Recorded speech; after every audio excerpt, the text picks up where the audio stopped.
Hi everyone, my name is Tuan Duong, Director of Duo Tax. Thanks for choosing us in providing your tax depreciation schedule. In this video, I'll be explaining to you how to read a tax depreciation schedule and going from start to finish. So please do bear with me. And of course, you're always welcome to reach out to us and ask questions at any time and send your inquiries to info@duotax.com.au or send it directly to your point of contact or otherwise tuan@duotax.com.au. Thank you. On page 1, you'll see is the cover page. You will see accountancy schedules on pages 8, 9, and 10. This means that pages 8, 9, and 10 are the most important pages in the report that an accountant will refer to when preparing the tax return and taking the tax depreciation calculations and inputting that into their tax return for you. On page 2, you will see the report being addressed to the owners here, Tim Smith and Janie Smith, for the property as suggested, with a reference number for your report, which is the one you will always use should you require to make an inquiry about your tax depreciation schedule. There are various terms that are used for tax depreciation schedules. For example, tax depreciation report, sometimes also a capital works report. However, they all fall under the same report type. What you'll find is the report is addressed to the owners and is subject to the Income Tax Assessment Act of 1997. This tax act suggests that tax depreciation deductions can be claimed against your income, and any amendments to that Tax Assessment Act have already been applied to ensure that we've captured everything up until this date of preparing this video. Of course, these may change over time, and it's always best to check with your accountant to ensure that you have been able to claim all items as part of your tax return. This video is recorded here in 2024, October, and can change over time. This report is to be used solely by the persons addressed above for depreciation claims, as it contains information that's suitable for their needs, which means that essentially if you are buying this report for a brand new property, it will be eligible for you to claim depreciation. However, when you transfer the property into someone else's name, i.e. sell the property, they may not be eligible to claim the same type of depreciation, and hence subsequent owners must get their own reports and organize that in the individual capacity should they then own the property after you. And same goes if you were to purchase a property of others, then you are not eligible to use the same depreciation schedule, as some of those items will not be claimable in your name, given that you are the second-hand owner of that property. So it's always best to check with us to make sure that you're entitled to claim. We always suggest that the particulars of the report be checked over by every owner, so that way we know that it is thorough and it is accurate, and it provides a clear assessment of what is depreciable in your property. Should you feel that anything is missing from that, please do reach out to us. In every report, GST has been included. Where GST has been excluded, it will be mentioned very clearly. The table of contents starts with an explanation of all the tax terms and also the methodology in which you claim depreciation. On pages 7, 8, and 9, as well as page 10, will show you schedule particulars that are specific to your property and what you can and can't claim. And of course, finishing off the depreciation schedule, you will find a graphical comparison of depreciation on the different methods, but also the depreciation schedule tabulated calculations on page 12, which is essentially a breakdown of all the plant equipment, for example, aircon, oven, range hood, and how those assets depreciate in their individual capacity over time. On page 4, you'll find that Duo Tax apportions already each asset in accordance with what the owner is entitled to.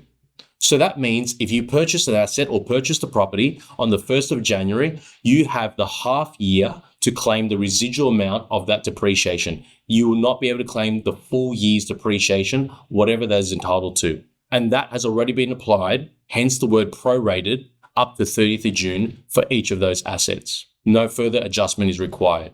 When it comes to depreciating, there are two classes of assets.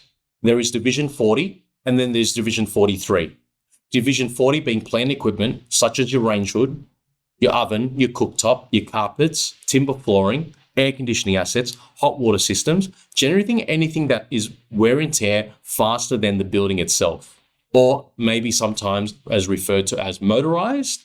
And if you can use this as an example, tipping a building upside down will give us a clear indication of what is not a fixed asset that would be a part of the building, but would fall under plant and equipment. For example, a tall boy, piece of furniture, or bedding, or lights.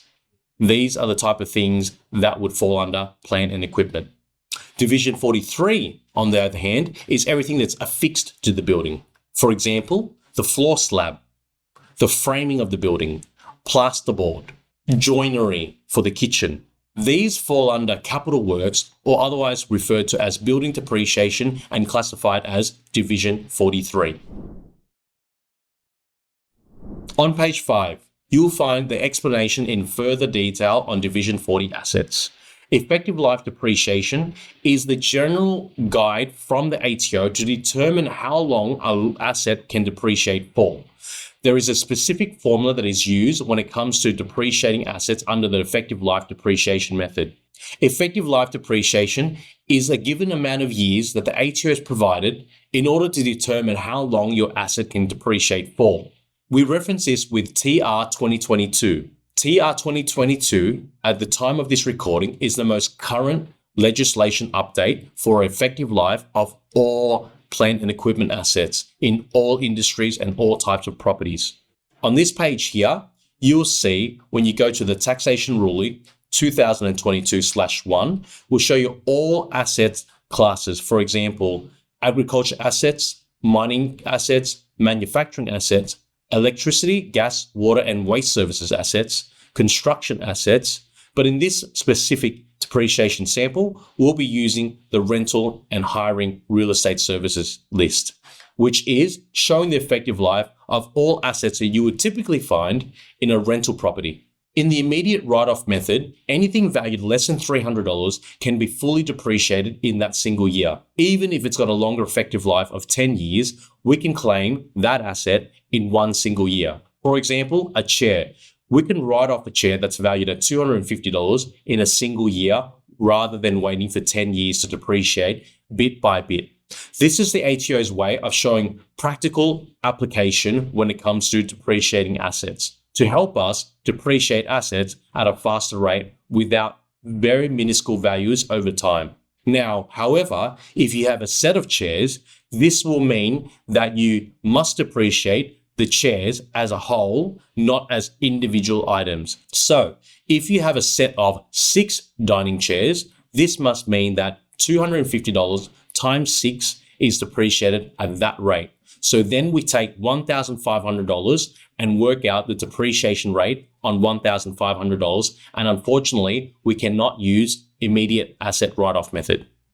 Low value pool is the next method of depreciation. When assets are worth less than $1,000, they are called low cost assets. Also, those assets that have been acquired prior to the current financial year and currently worth less than $1,000, they are called low value assets and are eligible for the low value pool method. So that means that when you acquire these assets and own these assets when you purchase the property, in the first year, you'll be claiming the assets at 18.75%. And in subsequent years, that will increase to 37.5%. Now, importantly, this is another method in which the ATO is recognizing practicality when it comes to depreciating low value assets, whether it's less than $300 or potentially less than $1,000. On the 9th of May 2017, the federal government released a new legislation that came into place that limits the amount of depreciation that can be claimed for second-hand assets. So assets that you did not buy yourself or purchase as part of an existing property. This legislation only affects second-hand residential property investors who are buying under their individual or self-managed super fund. If you're buying under a company or other entity that is corporate in nature and not in an individual capacity, well, then this legislation does not apply. The legislation stipulates that second-hand residential property investors who are buying properties that are existing in nature are not entitled to claim any plant and equipment as of this date. These pieces of plant and equipment can include air conditioning, range hood, cooktop, oven, carpets. So the only way to claim depreciation on these type of assets is to buy the assets brand new from a retailer, such as The Good Guys or Harvey Norman, installed, ready for use, not by the owner, but only by the tenants. That means that if you go and buy plant and equipment that is brand new in nature and install it ready for use for yourself, and you use it in a way that's non-deductible, i.e. owner-occupy the property, that means that when you rent out the property again, the ATO also deems this as second-hand in nature. And no longer are you eligible to claim depreciation on that piece of plant and equipment. The only exception to that is listed here under substantial renovations. Substantial renovations is an amendment to the GST ruling. Essentially, substantial renovations is also considered brand new residential premises. And what determines a brand new residential premises or a substantially renovated property? Well, if the property has been substantially renovated, it may or may not include removal or replacement of foundations, external walls, interior supporting walls, floors, or staircases. And the ATO has a grey area in explaining this as potentially having, but it does not have to have. And so it is at the discretion of the quantity surveyor to determine if the property is substantially renovated. So in wrapping up the substantial renovations, if you've bought a property from a previous owner who has done some major renovations to the property, it is up to the quantity surveyor to give you advice on whether that is substantially renovated and make the determination for you to claim all of the plant and equipment. On page 6, you'll find Division 43 Assets, Explanation. Division 43 refers to building depreciation, or otherwise referred to as the capital works depreciation. That means that it depreciates assets such as floor slab, framing, windows, door sills, plasterboard, roofing, structures that might be steel or might be timber in nature. Even the carcass of your joinery is considered capital works or building depreciation. The ATO is very clear on what is also considered depreciation. For example, the tiling of your property. Because tiling is affixed to the floor, that is considered capital works. So it's worthwhile just checking when you are doing a renovation or improvement that you are recognizing that this depreciation of these assets fall under this class. For Division 43, these can also include extensions, renovations, or alterations to the property, and these are also deemed as capital works improvements. However, the cutoff date for these improvements is the 27th of February 1992. The original structure, however, for a residential property, for example, is the 15th of September 1987. What's the difference between Division 43 and Division 40? Mainly the depreciation rate. Division 43 assets always depreciate at 2.5% or 4%, depending on the type of property it is. For all residential and basic commercial properties, these are currently at 2.5%. But for other high-use properties, for example, industrial, manufacturing, hotels and motels, these may have a higher percentage of depreciation rate based on the fact that the wear and tear of that property is much greater. Extensions and renovations to property are also included under Division 43 assets. For example, if you do an extension to a property, put in a new frame, put in a new slab, extend out to it with a granny flat, these also are included as part of Division 43 assets.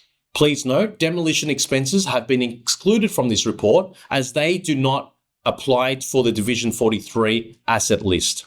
Demolition expenses can have some implications on capital gains tax. It is something that you want to seek advice from your tax agent. Methodology. There are two methods to claiming depreciation when it comes to the plant and equipment assets. Diminishing value method is the first method of claiming. Diminishing value method is determined by the value of the asset, whether it is written off in the first year when it's valued less than $300. It is low value pooled, meaning that it is worth less than $1,000 and applied the specific rate in which that low value pool allows it. Or then otherwise you use the effective life depreciation method, which is the TR 2022 list, in which you would choose the effective year and apply the formula to get the depreciation rate and value for that respective year. Effective life depreciation, being the last method of depreciation, calculates the appropriate deductions allowance for each item, and it depends on this: when the plant and equipment was acquired, when your property was first available for rent, how much the asset is worth at the time of requiring the schedule, and how long the asset is deemed to last based on the tax commissioner's guideline. In this case, TR 2022, at the time of recording this video. Depreciation for building works, capital works, or otherwise referred to as Division 43, can only be claimed as the prime cost method, in that it is either 2.5% or 4%, whichever is suitable for that property as determined by the ATO. Prime cost method. The prime cost method of claiming depreciation for plant and equipment is a straight line method. Each financial year you claim depreciation using the prime cost method for the plant and equipment will continue to use the same rate of depreciation up until the asset can be completely scrapped or written off. The selection of depreciation method. Once you select a method of depreciation, either diminishing value or prime cost method for the plant and equipment, you must stick to that schedule. It is imperative with the ATO that you only claim one method of depreciation for each consecutive year, as to not double dip in your depreciation deductions. Now you may ask, which method is suitable for you? This is a question you must ask your registered tax agent or accountant. In our experience, people do choose the diminishing value method when they want aggressive tax deductions in the earliest of years. The prime cost method, on the other hand, is offering a much slower rate of depreciation, and this is something to be mindful of. You will get a delayed gratification of claiming the deductions in the later years, as based on the data that shows us in these reports. Jointly held properties and splitting of assets. When the property is owned by two people, i.e. they are split into 50-50, then you must apply 50% to each individual. Meaning if you've got a $5,000 asset, that means that owner 1 will receive $2,500 and owner 2 will receive $2,500. So then whatever the total deductions are, they will be split in half in those schedules.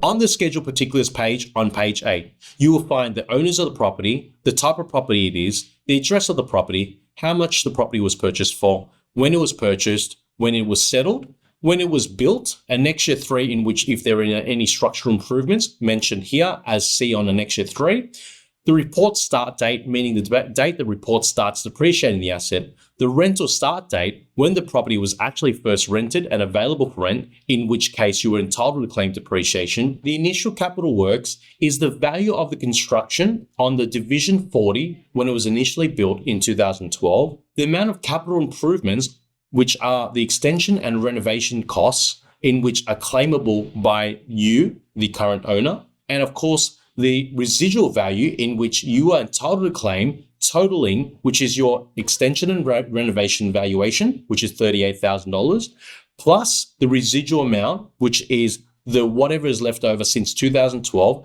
at the time of preparing this report, which is your 1st of October 2023. So essentially claiming $261,000 in balance on the 1st of October 2023 date. The plant equipment that you can claim is going to be $23,488. As this property was purchased after the 9th of May 2017, they are no longer eligible to claim plant and equipment, but because there is a value here of $23,488, it then stipulates that essentially the current owners have bought new plant and equipment as part of the extension or renovation to claim new plant and equipment, which we'll see later in the report. The total expenditure is $285,105, which is made up of your capital works plus your Division 40 plant and equipment. And this is the amount you'll be able to claim over the 40-year effective life should you own it for that long. What you find is that between the settlement date and the rental start date, there is almost a 2-month gap. This can be assumed that in the 2-month gap, this owner has then done some structural improvements, hence some improvements are being noted.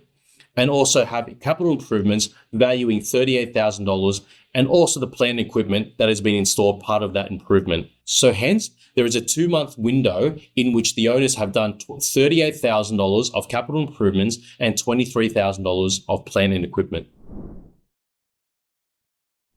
On pages 9 and 10 are the most important pages that the tax agent or your accountant is going to want to see. This is the diminishing value schedule or the prime cost schedule, in which the accountant will be able to see all of the depreciation that can be claimed in each respective year.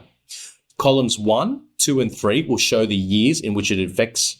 In this case, because the property only was available for rent on the 1st of October, you will find the start date is prorated for the 1st of October 2023, and the first year not being a full financial year, unlike the remaining years that follow. On the next column over, you'll see the plant and equipment depreciation that has been calculated with all the assets that have been included, part of the property, pulled together to give you a total value of depreciation. These values are broken down in Annexure 1, as you can see from the asterisks, which we'll go through in a later date. On the next column, you'll find the capital works. The capital works has been summed as $261,617 as per the schedule particulars. This has been automatically calculated and can be seen on Annexure 2. Then over on the next column, what we do is we take the total depreciation on plant and equipment, we add it with the capital works for that effective financial year, and then we get a total depreciation value of $9,383, which is your deductible amount in that financial year. After claiming year 1, you're entitled to claim the subsequent years in its entirety should you use the property in a deductible way, either leasing or renting the property out. This will then go on for the next 40 full years until you fully claim depreciation, as mentioned here on the last row. On the next page, you will find the same, however, in a different method, which is the prime cost method. The depreciation on the plant and equipment is much lower compared to the diminishing value method, that being the biggest difference, as the capital works is always claimed the same in the prime cost method of 2.5 or 4%, depending on the property type. Here, in the first year, the plant and equipment is $1,474 versus $2,834. But noting that the $23,488 does not change in both methods. On page 11, you'll find a graphical comparison of the depreciation methods benchmarked against each other.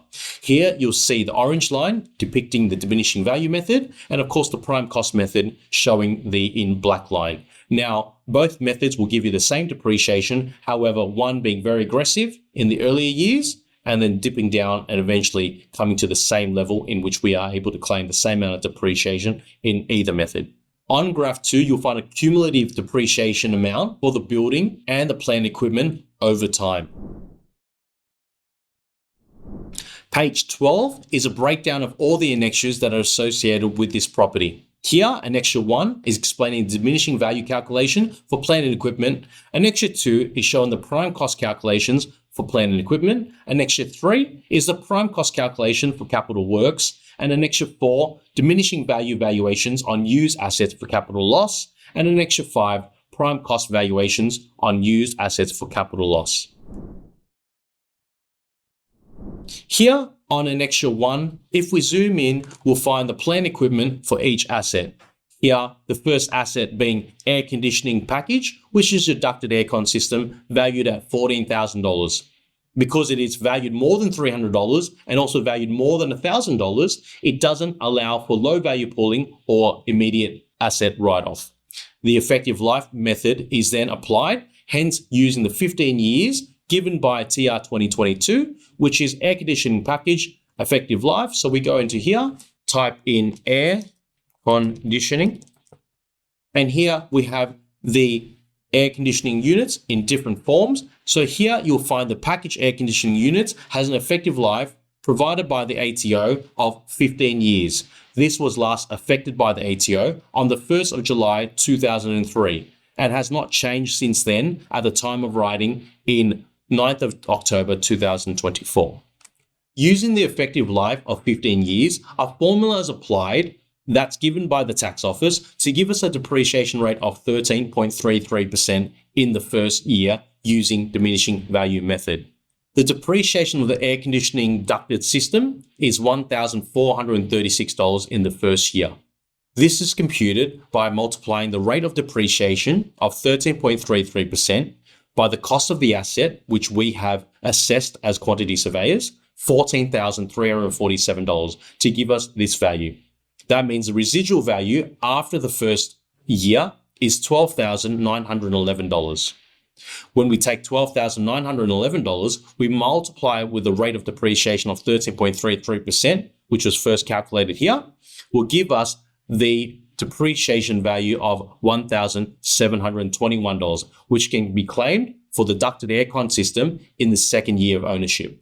This is continued on for the consecutive years up until the asset is fully depreciated, which can be found on the next pages as mentioned here, 6 to 10, 11 to 15, 16 to 20, 20 to 25, 26 to 30, and in the final year here, in years 31 to 34, you'll find the asset of the air conditioning package system is now down to $0 in the 34th year.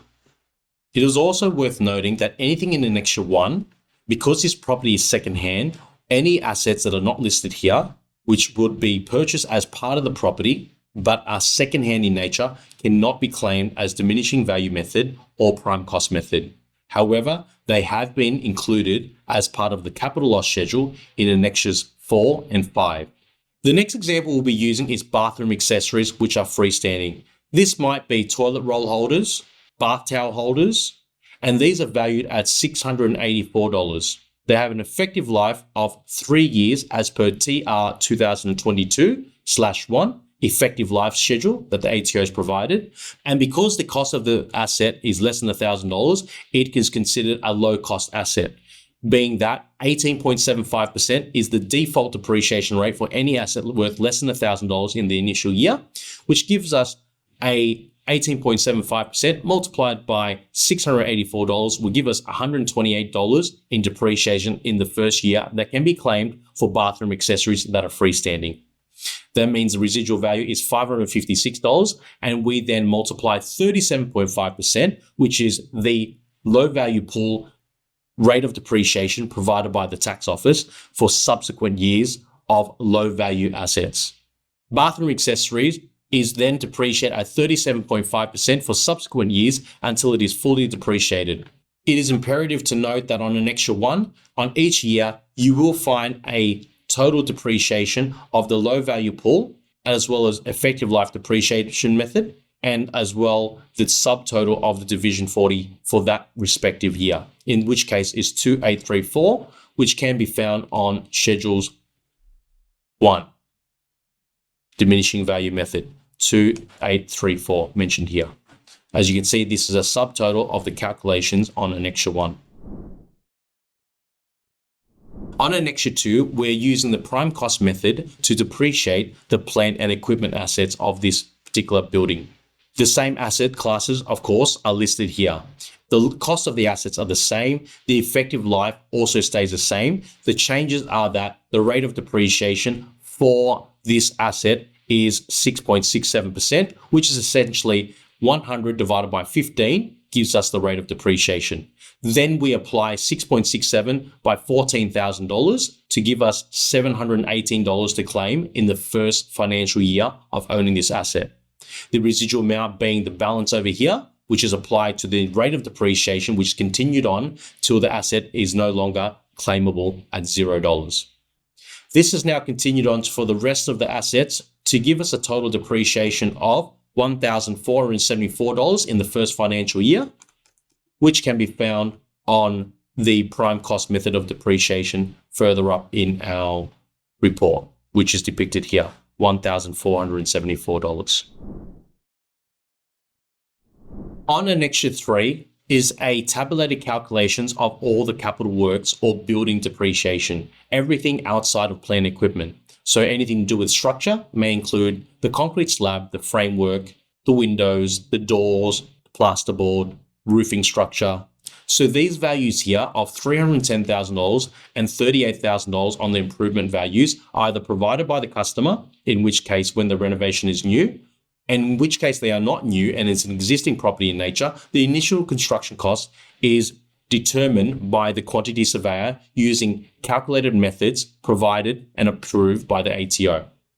These values here are lumped together, unlike plant and equipment. The breakdown that it's given to the property investor is broken down in each respective financial year, in which case will be 2.5% or 4% depending on the use case of the building. So the original build date is 1st of July 2012. The initial construction cost that Tax Quantity Surveyors has assessed for this property is $310,772.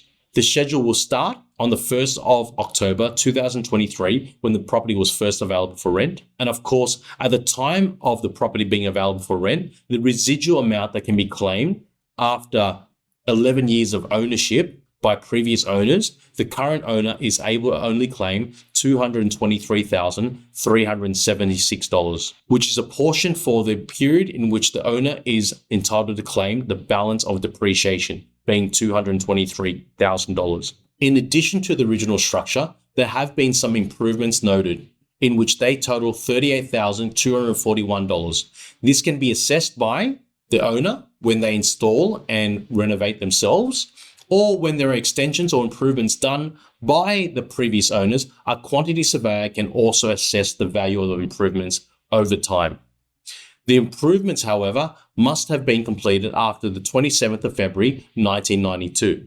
So here you'll find the original structure is $223,000, which is claimed as initial capital works, which is essentially $310,000 divided by 40 years will give us the total depreciation value of $7,769 per year. In the subsequent years, of course, as you can see, the depreciation stays the same until the last year, in which is also a portion only for a part year. Here on the last column, you'll see the total depreciation of the building assets listed as original structure, $223,000, the additional improvements, $38,000, which total $261,617 worth of building depreciation or capital works, referred to as Division 43 assets, which can be depicted on pages 8, 9, and 10 as reference. Annexure 4 is a capital loss schedule in the diminishing value method. Here is a list of assets that are secondhand in nature and are purchased as part of the property. Because they're secondhand in nature in this residential property, they are not eligible for depreciation. However, as they depreciate, they do have some residual value that can be assessed as capital losses. What is a capital loss? As these assets are being removed from the property, they can carry a capital loss, meaning that, for example, if we decide to remove the blinds in the year 2026, they have a residual value of $974. That means $974 can be claimed as a capital loss against that property. You can offset this against a capital gain. For the full understanding of capital losses and capital gains, please seek the help of a registered tax agent or an accountant. In Annexure 5, the same can be repeated for the capital loss schedule, albeit the prime cost method has a different rate in which these assets are depreciating, and hence the residual values change over time. The same can be said should you wish to delete blinds or remove them from the property in 2026. The residual value of that asset is $1,204 in 2026, and it can be offset against capital gains. Please seek the help of a registered tax agent or an accountant for more information. I hope that this explainer video of a tax depreciation schedule helps you in navigating your depreciation schedule. Thanks for your patience in me explaining the tax depreciation video. Should you wish for any further clarification or queries on your tax depreciation schedule particulars, please reach out to myself or our friendly staff. Thank you so much.